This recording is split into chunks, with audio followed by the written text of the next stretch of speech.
Então, eu sou Marina Camargo, moro e trabalho em Berlim. E a minha migração, né, foi de Maceió para Porto Alegre, que parece pouco relevante, mas foi talvez a mudança, o deslocamento mais marcante, né, para mim.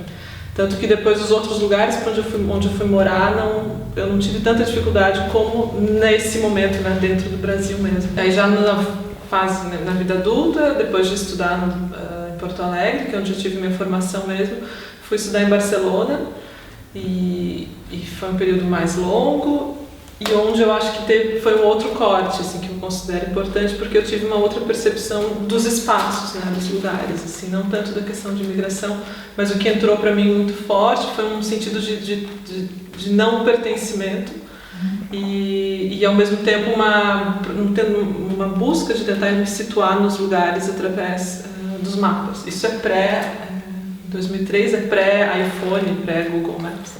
Então tem o mapa físico, um mapa tradicional impresso, ainda era para mim uma referência.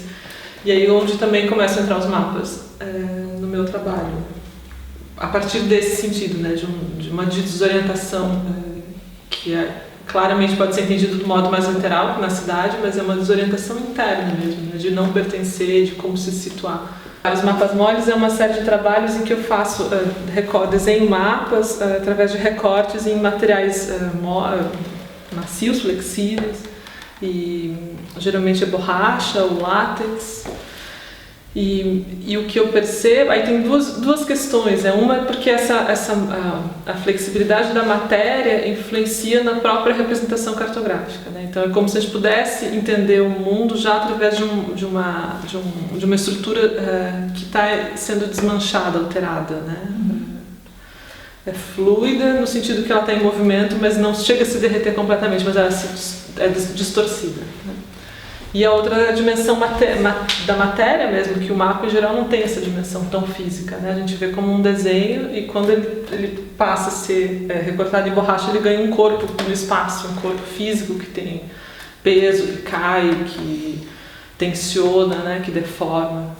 E eu acho isso interessante, assim, deslocar o mapa também dá um giro na percepção, né, do que pode ser a representação do espaço. Uma das questões que me interessa muito na cartografia é como pensar num modo de transformar a realidade complexa em algo reduzido no sentido de uma camada simplificada, não no sentido negativo, mas como um modo que pode ser, inclusive, ter mais potência para a gente perceber quais são as questões que estão em jogo, né? Relações de poder, relações geopolíticas, relações, enfim, narrativas diversas.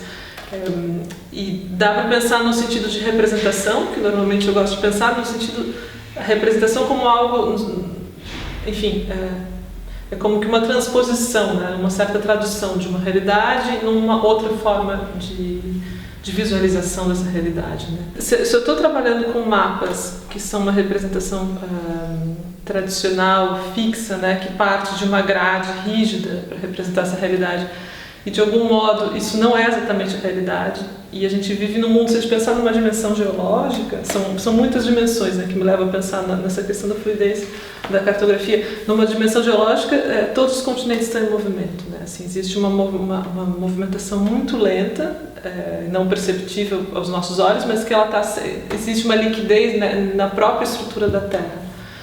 E aí a gente volta a pensar em relação entre os países, né, o que pode existir de diferença política entre um país e outro, entre a recepção de um estrangeiro, já alguém que nasceu num lugar, num continente, não pode viver no outro. Quer dizer, as questões, eu acho que isso acaba provocando um giro na compreensão da noção de pertencimento, né? De quem pertence à terra, essa noção muito tradicional e conservadora, né? De quem nasce num lugar, pertence ao lugar e tem mais direitos de estar ali do que outras pessoas. Ou seja, esse giro, essa perspectiva, né? De pensar pensar que os continentes estão em movimento e um forma o outro, esse movimento de modo fluido, transforma a nossa percepção política também.